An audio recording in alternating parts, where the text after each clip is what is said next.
We will now hear from candidates from the Unified Government Commissioner, 1st District. Gail Townsend is the incumbent commissioner from the 1st District, and one of her challengers is Melvin Williams. Good evening. We'll first go to the incumbent for her introductory remarks. Gail? Good evening, all, and thank you very much, Mr. Bland and everyone associated with Business West and KCK Community College as host for this forum. My name is Gail Townsend. For those who may not be acquainted with my background, I am a native of KCK, product of Unified School District 500, a graduate of the University of Pennsylvania Wharton School. I received my Juris Doctorate from UMKC Law School, and I worked in numerous corporate capacities before coming back to the Kansas City area. I love this area. I am dedicated to it, and it's been my honor for the last 8 years to serve as Commissioner for District 1. One of my goals when I first ran was to do a PAD, and that was my acronym for changing the perception of 1st District. Perception, accountability and transparency in service, and development. And for those who have followed me in the last 8 years, I don't believe I have disappointed my constituents by working hard in those areas. Thank you. Okay. Melvin Williams, your opening remarks. You have 2 minutes. Hi, everybody. Thank you for welcoming me. My name is Melvin Williams. I am a lifelong resident of the 1st District. My grandmother actually still lives off of 6th and Quindale area. I'm down there all the time. The reason I'm actually running is because the people don't have somebody to the people don't have a voice. We're the forgotten voice. There's a lot of services that we're in lack of in our district, you know, just simple stuff like vacant lots are getting cut, potholes and stuff like that.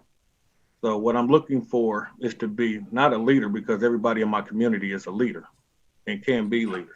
I'm just looking to be a voice and a representative. I have 9 years experience in real estate. I do a lot of stuff for my community that I don't think that is photo op worthy, like potholes and street signs and stuff like that. So I'm just looking for a chance to go up here and represent my community. I can roll my sleeves up, and I think I can do the job a little bit better. Thank you. Okay. Now we will move to the questions. Candidates will have 1 minute to respond. Candidates are reminded that this is not a debate and that we would encourage you to stick with the issues. The first question will be from Elnora Jefferson. Elnora? Okay, thank you, Merrill, and thank you very much, candidates, for attending. The Board of UG Commissioners established policies.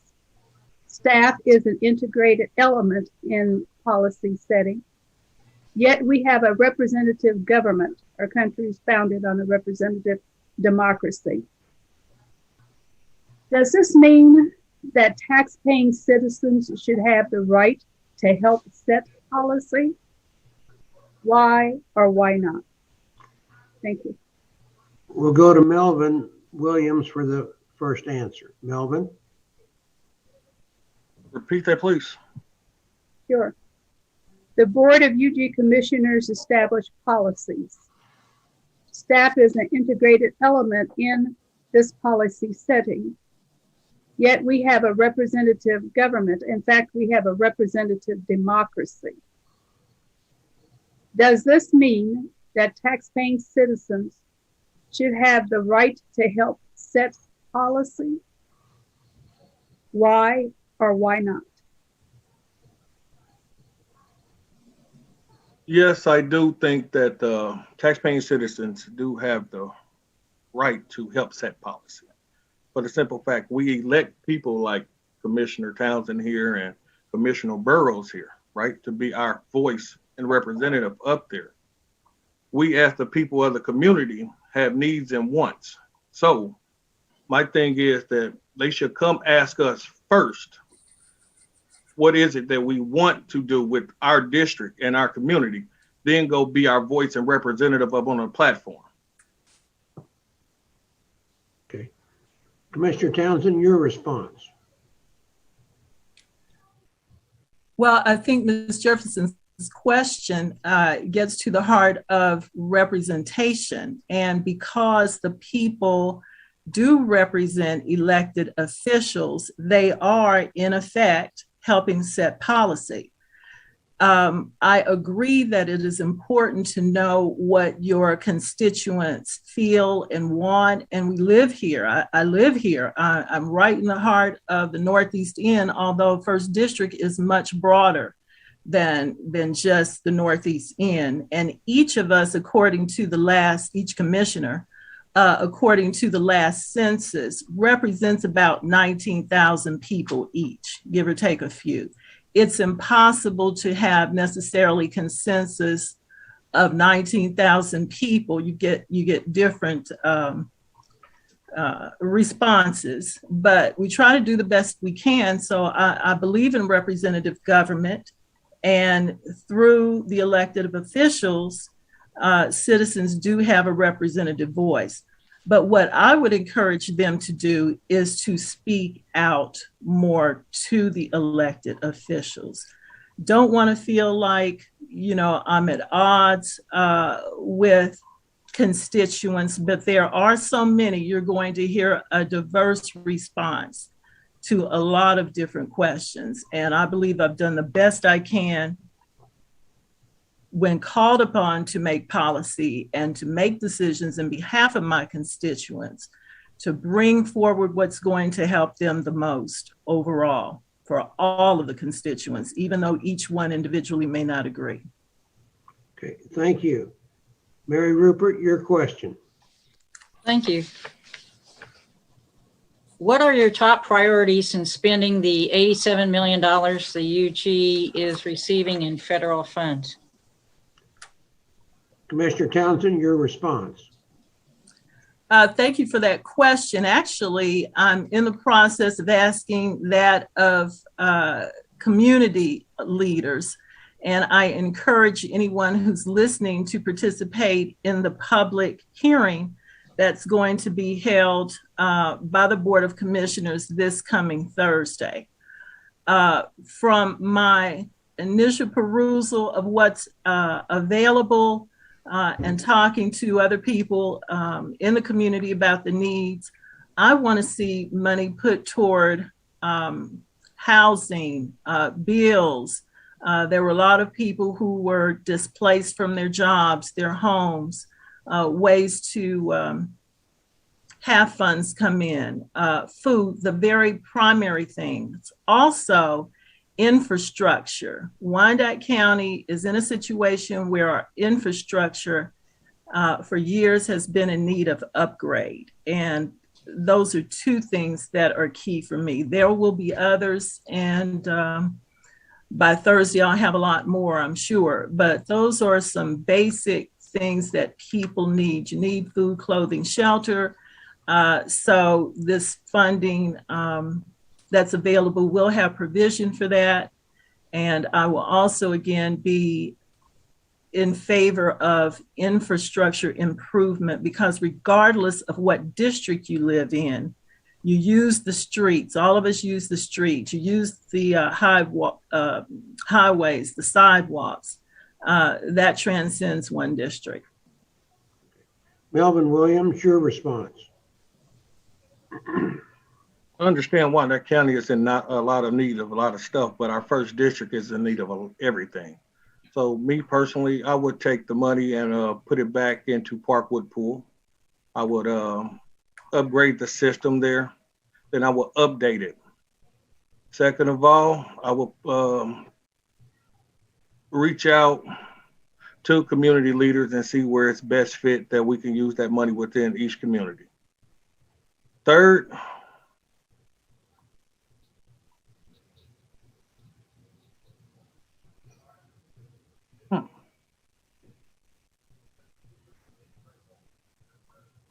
That's pretty much it. I would give it back to my district first, and everything from that, then I would go out to the rest of Wyandotte County, because like I said, our district is in a lack of everything. So District 1 first.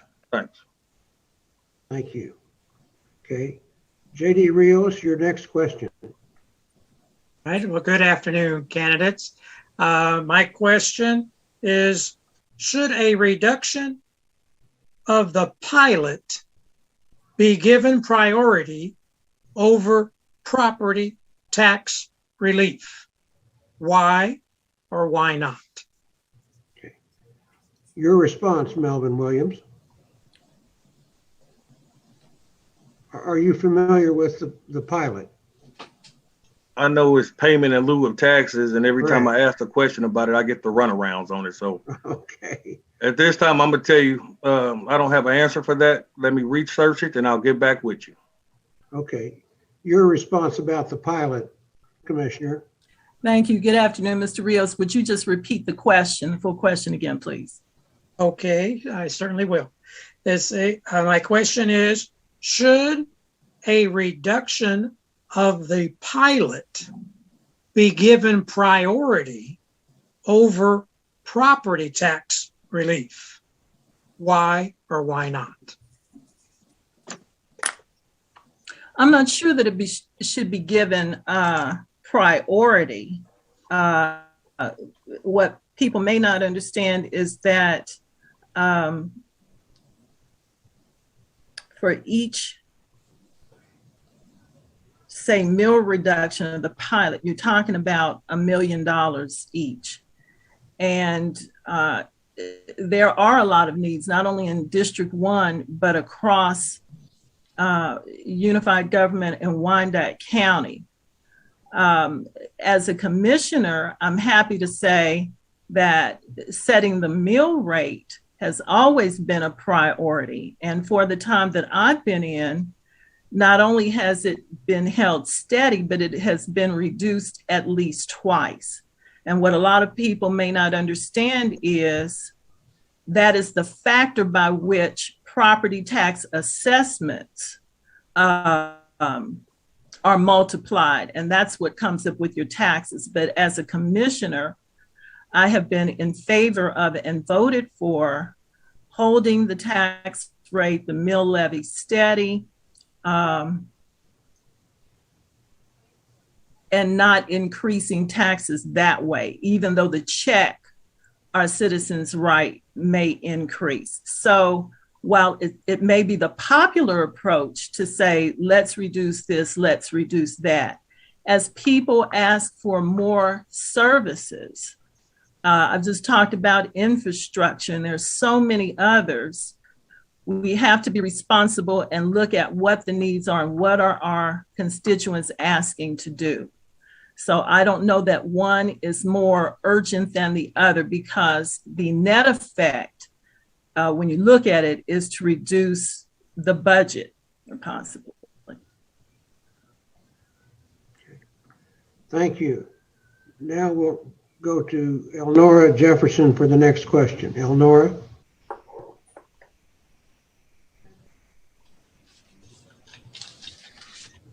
Can you unmute Elnora? Elnora? Yeah. Yes, thank you very much, Merle. Yes. Next question. Thank you. Let's see, Wyandotte County is one of the most diverse counties in the United States, as we know. One of the external decisions that were made some time ago has caused a continued fueling of war in the Middle East, and it had to do with land rights. The decision to accelerate the selling of land assets through either the land bank or the delinquent tax sale process could have similar negative impacts, causing unintended consequences. What is your thinking about this? Thank you. We'll go to Commissioner Townsend. Commissioner? Okay, Ms. Jefferson, I heard you say the land bank, and what was the other mechanism? The delinquent tax sale processes. Okay, delinquent tax sale. Let's start there. there have been some assertions made in the local media back in April that the unified government was targeting particularly land sales in the District 1 area and areas where minorities lived. And that is not true.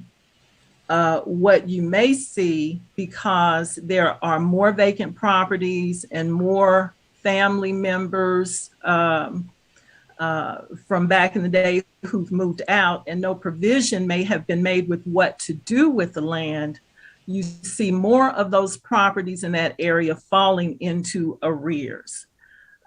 So at my request and behest, I worked with the administrator's office, and I believe it was late June of this year, there was a presentation done in a special session, and it's online to guide people to help in case they have tax sale problems. Unified government is not trying to come after any one person or one group's property. What, as a commissioner, I support is trying to move property to a productive use, but using acceleration of the tax thing to target one group was not what it's about. We need to put land in the hands of people who are more motivated to do something with it. That just improves the community. With regard to the land bank, same thing. I support putting land bank property into the hands of those who would be motivated to use it and develop it. That is the way it's going to make our neighborhoods look better, return these properties to the tax rolls. But it's not about taking property out of one group's hands. These are policies that are universal and equally applied throughout the district. So to the point that we can get property into those hands of people who are motivated to improve it, I support that. But not taking anything away from one group, as was alleged. But we all have to be responsible property and landowners. And I tell you, if you see a tax problem, quite often you see code enforcement issues along with it. That does not serve our community well. Melvin Williams, your response to that question. Repeat the question, please. Yes, thank you. Wyandotte County is one of the most diverse counties in the United States. One of the external decisions that was made quite a while ago has caused and continues to cause and fuel a Israeli and Palestinian war. The decision to accelerate the selling of land assets through either the land bank or delinquent tax sale processes could have a similar negative impact, causing unintended consequences. How do you feel about that? What's your thinking on that?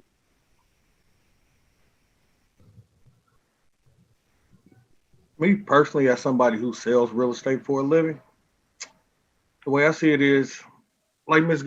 Townsend said, a lot of people do pass away and relatives can live out of town and everything and forget about properties down here. Case in point, I reach out to people a lot of times, they just don't care about it no more. So I think if we as residents know that the person has passed away and we've done everything that we can within our option to try to reach out to see what they want to do with the property, I think we should be able just to go to City Hall, make our case.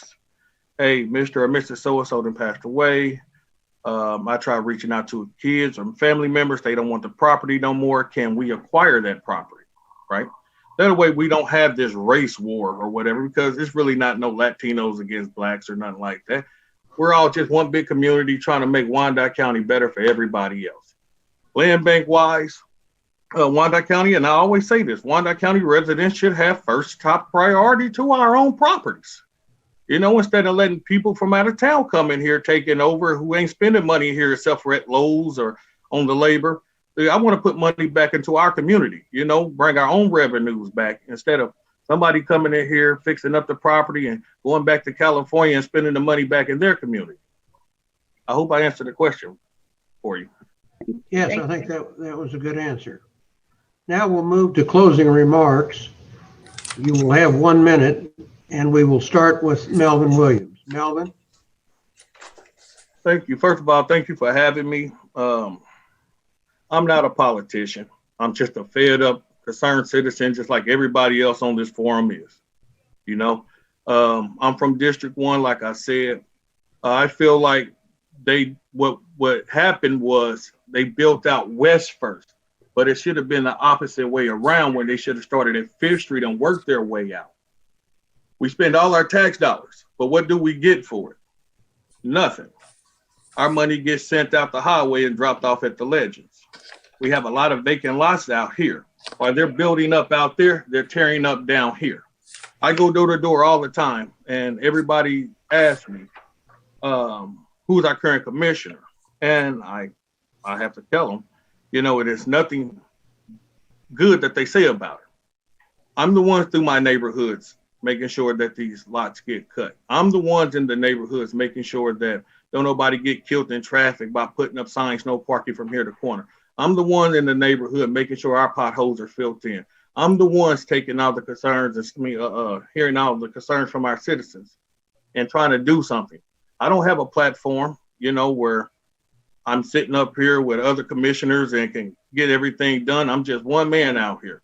But I tell you this, once I'm your next commissioner, we will get this done together, because you will have a voice. I will be your voice, your representative. You will be my boss and my leader. We will have the prayer breakfast. We will have a community advocate board. So your concerns, we will work on them together. I ain't gonna say we can get everything done, but we will get as many low-hanging fruits as possible. Again, my name is Melvin Williams, and I'm a voice and representative of the people of District 1. Thank you. Commissioner Townsend, your closing remarks. Thank you, Mr. Bland, and thanks again to KCK Community College and for Business West presentation of this opportunity. Let me say that a lot of people don't understand what the job of a commissioner is, and that is one of representation in concert with the other commissioners and the mayor. One of the things I would really like to say to people is, this is not, with your commissioner, a them and her kind of situation. I wholeheartedly support my constituents reaching out to me as I try to reach out to them in the neighborhood groups. There's nothing glamorous or photo-worthy opportunities here.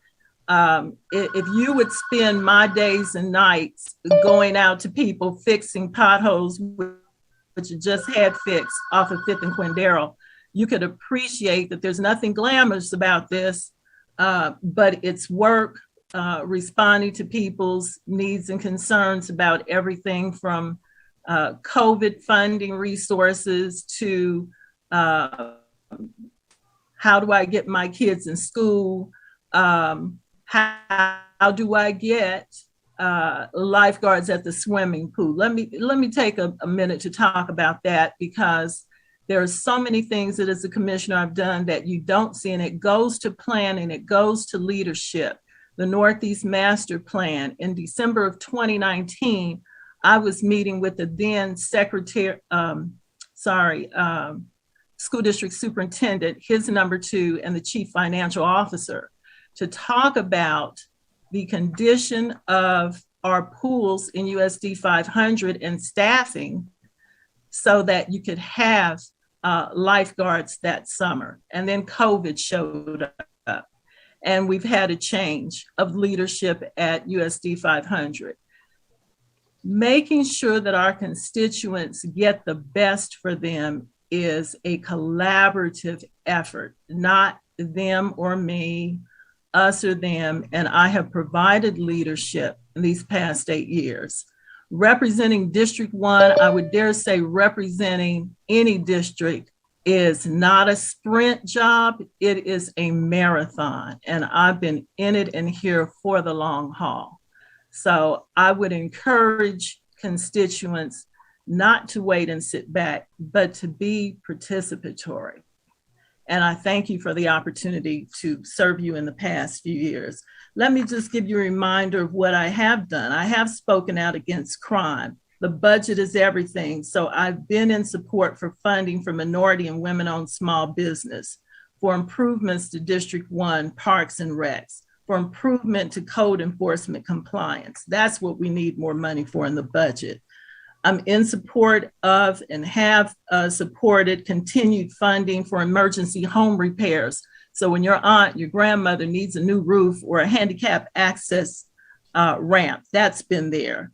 I have supported and will continue to support the district attorney's initiatives that promoted justice and equality in our legal system by helping fund those programs. And I am for public education, transparency, and fairness in the tax sale process and any other process that the unified government is working on to improve the lives of its citizens. So I thank you very much and ask for your vote. Thank you for all the candidates who appeared today. Thank you very much. Thank you.